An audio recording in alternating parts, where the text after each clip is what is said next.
اے محبوب علیہ السلام مسلمان مردوں کو حکم دیں کہ اپنی نظروں کو جھکا کے رکھیں۔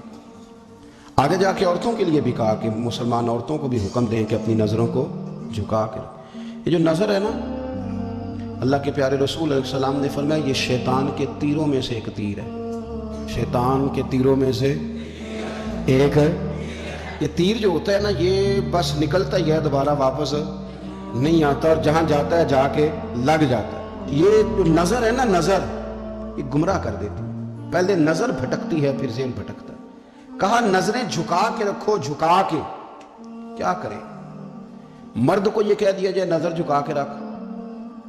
ہمارے ہاں تو بہت سارے لوگ ہیں جن کے اندر ایک لیڈر پایا جاتا ہے، انہیں تو گلی سے گزرنا، ادھر بھی دیکھنا ادھر بھی دیکھنا، سلوٹ کرنے، سلام کرنے، کی حال ہے، کیسے ہو، کدھر ہو، تو اندر ایک لیڈر ہے، تو لیڈر تو نظر جھکانے نہیں دیتا۔ ہم نے تو کمان کرنی ہے پورے علاقے کی۔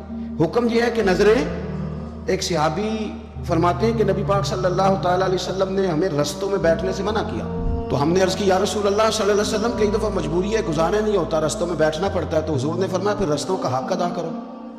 یا رسول اللہ رستے کا حق کیا ہے؟ فرمایا ایک تو آنے جانے والے کو سلام کرو، اور دوسرا یہ کہ رستے سے تکلیف دہ چیز کو ہٹاؤ، اور پھر فرمایا کہ بھلائی کا حکم دو اور برائی سے منع کرو، اور پھر فرمایا کہ رستے کا حق ہے کہ رستے میں رہنا ہے تو نظریں جھکا کے رہو۔ پھر ایسا نہ ہو کہ ہر شخص پر آپ کی نظر پڑے، ہر شخص پر۔ رسول کریم صلی اللہ علیہ وسلم نے نظر کی حفاظت پر زور دیا، اور عورت کے لیے بھی یہ حکم ہے کہ وہ بھی نہ دیکھے غیر محرم کا چہرہ۔ اس کو بھی اگر شہوت کے ساتھ وہ دیکھے گی تو وہ بھی اتنی ہی مجرم ہے۔ عورت بڑی با پردہ ہے، بڑی با پردہ ہے، مثلا کس طرح کی با پردہ؟ کہتے برقع پہنتی ہے اور سویرے نکل جاتی ہے بازار، ہے ویسے با پردہ، آتی شام کو ہے۔ عورت کا با پردہ ہونے کا معنی یہ ہے کہ برقع پہنے اور جہاں مرضی جائے۔ با پردہ ہونے کا معنی تو یہ تھا کہ وہ ضرورت کے سوا گھر سے باہر نہ نکلے، بڑی ضرورت ہو، بڑی ضرورت جو بغیر نکلے کام ہو ہی نہیں سکتا، اس وقت وہ گھر سے باہر جائے گی۔ اب یہ کہ وہ نقاب اوڑھے اور برقعے بھی اللہ خیر کرے، ہمارے بزرگ فرمایا کرتے ہیں اب تو نقاب کو بھی نقاب کی ضرورت ہے، اب تو برقعے کو بھی برقعے کی ضرورت ہے۔ آپ نے وہ سارا فیشن برقعے کے اوپر کرا لیا ہے۔ برقعے کا معنی تو یہ تھا کہ آپ نے اپنے آپ کو چھپانا ہے، کسی کی نظر نہ اٹھے، اور اگر آپ نے برقع ہی اتنا شاندار بنوا لیا کہ ہر عورت کو آپ پوچھ رہے ہیں کہ یہ اس طرح کسی اور نے تو نہیں بنوایا، تو پھر پیچھے بچا کیا؟ تو میرے رسول کریم صلی اللہ تعالیٰ علیہ وسلم نے فرمایا کہ پہلی دفعہ کسی کی کسی جگہ نظر پڑ گئی تو وہ معاف ہے، لیکن حضور نے فرمایا دوسری دفعہ جس نے نظر کی اس نے بالقصد اور بالارادہ کی۔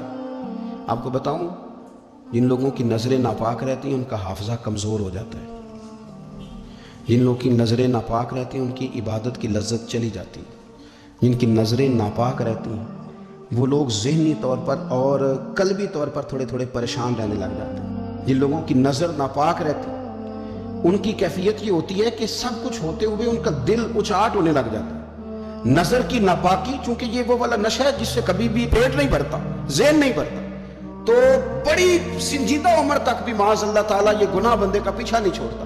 نظر کی صفائی، میرے نبی پاک علیہ السلام نے فرمایا، مسند امام احمد بن حنبل میں کیا خوبصورت لفظ ہیں، حضور نے فرمایا تیری نظر اگر کسی جگہ پڑ گئی تو واپس کر لے اور اللہ سے ڈر جا۔ تو نے اللہ سے ڈر کے اس نظر کو واپس پھیر لیا، تیرا وہ واپس پھیرنا اللہ تیرے لیے عبادت بنا دے گا، اور عبادت بھی وہ جس کے اندر اللہ تجھے لذت عطا فرمائے گا۔ عبادت بن جائے گا، اور عبادت بھی وہ جس کے اندر اللہ تعالیٰ لذت پیدا کر دے گا، تجھے قرار نصیب ہوگا کہ میں نے عبادت کی ہے۔